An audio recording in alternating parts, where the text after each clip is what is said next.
ওসিলা মানে 3 নম্বরে নবীর সম্মান। আপনি তীর ধরা লাগবে গেলে কোথায়? সুতরাং আল্লাহ পর্যন্ত পৌঁছানোর একটাই মাধ্যম আছে উত্তম, সেটা হচ্ছে জিহাদ। আর জিহাদ বলা হয় তাকে অন্যায় যেখানে জিহাদ সেখানে। আজ বাংলাদেশের সবচেয়ে বড় অন্যায় আরম্ভ হয়েছে চাঁদাবাজি। সুতরাং চাঁদাবাজি যেখানে ধর্মমত নির্বিশেষে ঐক্যবদ্ধ হয়ে প্রতিহত করা লাগবে সেখানে। এটার নাম জিহাদ। এইটার মাধ্যমে আল্লাহ পর্যন্ত যাওয়া যাবে। এটা আমাদের জীবনের 3 নম্বর কথা বানানো লাগবে মুমিন জীবনের। 4 নম্বরে পেয়েছি সত্যবাদীদের সাথে থাকা লাগবে। সূরা তাওবা 119 নম্বর আয়াতে আছে, ইয়া আইয়ুহাল্লাযীনা আমানুত্তাকুল্লাহা ওয়া কুনু মাস-সাদিকিন। ওহে যারা ঈমানের দাবি করো, আমাকে ভয় করো, আর দুনিয়ায় যারা সত্যবাদী তাদের সঙ্গে থাকো। জোরে বলুন সুবহানাল্লাহ। সত্যবাদী পৃথিবীতে আল্লাহর দৃষ্টিতে যারা, এই দুনিয়ায় যাদের সম্পর্ক কোরআনের সাথে আর কোরআন কায়েমের সাথে। আপনি তাফসীরে ফিল জিলালিল কোরআন দেখেন, এর ব্যাখ্যা আছে। 5 নম্বরের দফা পেয়েছি সদা সত্য কথা বলা লাগবে। সূরা আহজাবের 70 নম্বর আয়াতটা দেখবেন, ইয়া আইয়ুহাল্লাযীনা আমানুত্তাকুল্লাহা ওয়া কুলু কাওলান সাদীদা। ওহে ঈমানদারেরা, আল্লাহকে ভয় করো, আর কথা বললে সোজা সরল সত্য কথা বলো। এর নির্দেশ কার? এই বাংলাদেশে যখনই আপনি এই দফাটা কায়েম করতে যাবেন যে আমি সত্য বই মিথ্যা বলিব না, তখন হাজারো মিথ্যা বিচার বন্ধ হয়ে যাবে। আমি দেখেছি আমার বিরুদ্ধে 4 জন সাক্ষী এনেছিল প্রশাসন। এই জালেম সরকার কুষ্টিয়ার 4 জনকে বানিয়ে সাক্ষী নিয়ে এসেছিল আমার বিরুদ্ধে। তারা সাক্ষী দেওয়ার আগে পিপি তাদেরকে কোরআন শরীফ হাতে তুলে দিল। এটা তুলে দিয়ে বলছে, যাহা বলিব সত্য বলিব, সত্য বলি মিথ্যা বলিব না। অথচ এটা যে হাত থেকে সরে গেল, দেখলাম ওরা যা বললো সব মিথ্যা। এটা আমার জীবনের দফা বানানো লাগবে। এটা আমি সদা যা বলবো এখন থেকে সদা সত্য কথা বলবো। কথা বলে না কেন? 6 নম্বরে আমি দফা পেয়েছি মুমিন জীবনের। এইটাই আমার মনে হয় আসল দফা। এখন থেকে বিশ্ব নবী মুহাম্মদ রাসূলুল্লাহকে একমাত্র আদর্শ মানা লাগবে।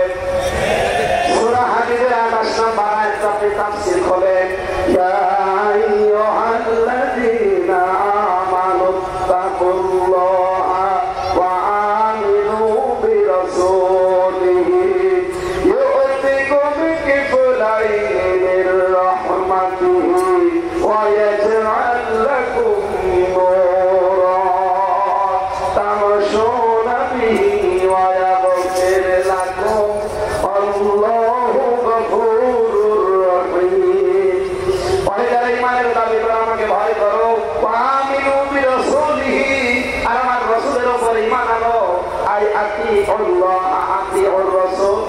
এখানে তাফসীরে হাক্কানির ভেতরে মুফাসসির লিখেছেন, রাসূলের উপর ঈমান আনা মানে তার আদর্শ মেনে চলা।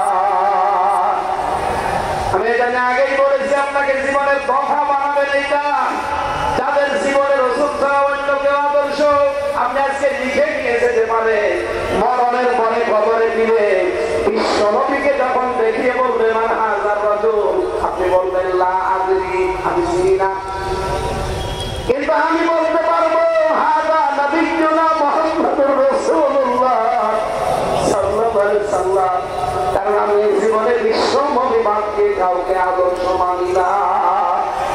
আমাদের সবার জীবনে 6 নম্বর দফা এখন থেকে থাকার দরকার আছে না? তারা নবী ছাড়া অন্য কাউকে আদর্শ মানেন না, তারা হাত তোলেন। লিল্লাহি তাকবীর। আলহামদুলিল্লাহ। এই চক্রবাসী 7 নম্বর দফাটা আমাদের সেই দফায় মুমিন জীবনের 7 নম্বর দফা হচ্ছে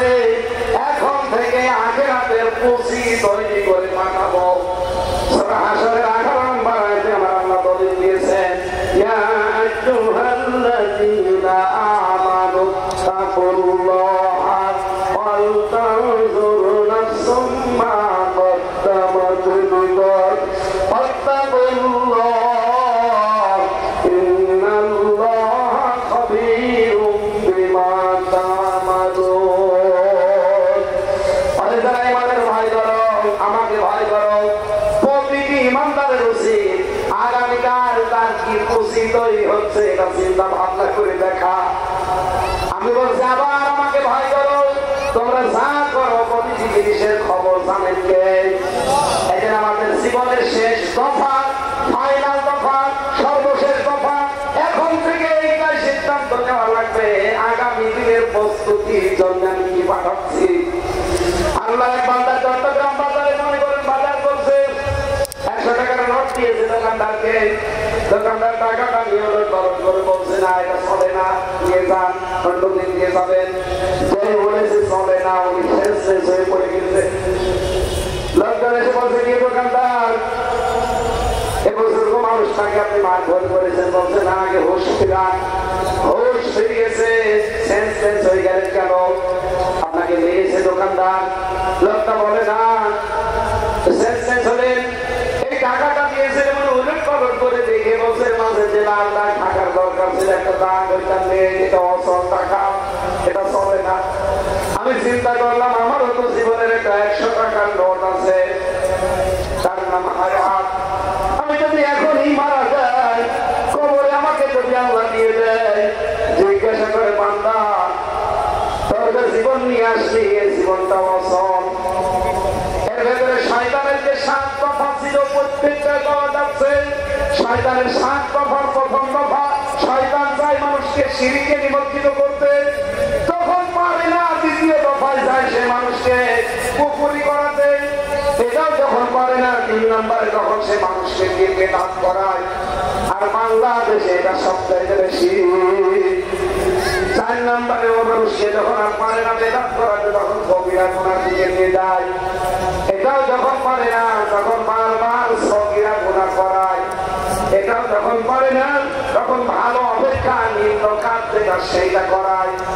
এইটাও যখন পারে না, 7 নম্বরে তখন তাকে কষ্ট আর মুসিবতের ভেতরে ফেলে দেয়। কষ্ট মুসিবতের ভেতরে ফেলে দিয়ে তখন আল্লাহকেও ঘুরিয়ে দেয়। মানুষ যখন কষ্ট মুসিবত বিপদের ভেতরে নিজের হাতে নিজে পড়ে যায়, কোন বিপদ আপদ কিন্তু আল্লাহ মানুষের উপর দিতে চান না, সব আমাদের হাতের কামাই করা। যেই বিপদে পড়ে মুসিবতে পড়ে নিঃস্ব হতে থাকে ওনার কাছে, আল্লাহ রাব্বুল আলামিন তখন তাকে আকাশের চাঁদ ও ঝলসনা দুটির মতো দেখায়, তখন তার ঈমান নষ্ট হয়ে যায়। লোকটা ডাক দিয়ে বলছে আমি চিন্তা করলাম আমারও তো একটা 100 টাকার নোট আছে। আল্লাহ পাক যদি বলে বান্দা শয়তানের যে 7 দফা ছিল তোর আমলনামার ভেতরে, জীবনের ভেতরে সব দফাগুলো পাওয়া যায়। শিরক পাওয়া যায়, কুফরি পাওয়া যায়, বেদাত পাওয়া যায়, কবিরা গুনাহ পাওয়া যায়, বারবার সগীরা গুনাহ করতে সেটা পাওয়া যায়। সবগুলোই তো পাওয়া যাচ্ছে। এই অসর আমলনামা দিয়ে আমার বানানো জান্নাত তোকে দেওয়া সম্ভব না। তখন আমার কি হবে এই চিন্তা করে আমি আমি যখন একা একা থাকি মাঝে মাঝে চিন্তা হয় রাব্বুল আলামিন যদি বলে হামজা 2024 সালে ডিসেম্বর মাসের 31 তারিখ পর্যন্ত করে মাফ করে দিলাম না, তোর জবাব দেওয়া লাগবে না। তোর এই 33 বছর বয়সে 2024-এর 31শে ডিসেম্বর পর্যন্ত মাফ। শুধুমাত্র জানুয়ারি মাসের 1 থেকে আজকে 29-30 তারিখ, এই 30টা দিনের হিসাব দিয়ে তুই জানাতে চলে যা। আমার মাঝে মাঝে চিন্তা হয় একা থাকলে যে আমার এই 30 দিনের হিসাব দেওয়া সম্ভব না। আপনারা পারবেন? এখানে 7 নম্বর দফাটা এখন থেকে আরম্ভ করেন, আখিরাতের জন্য কিছু পুঁজি তৈরি করে পাঠান।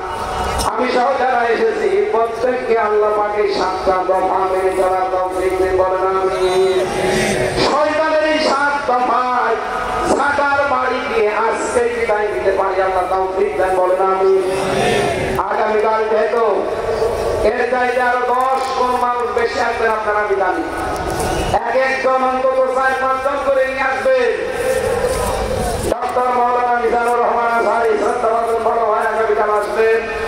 আমি আমার যতটুকু দুটো কণ্ঠ এবং স্বাস্থ্য দুইটাই আজকে শেষ, একটাও সাপোর্ট দিচ্ছে না।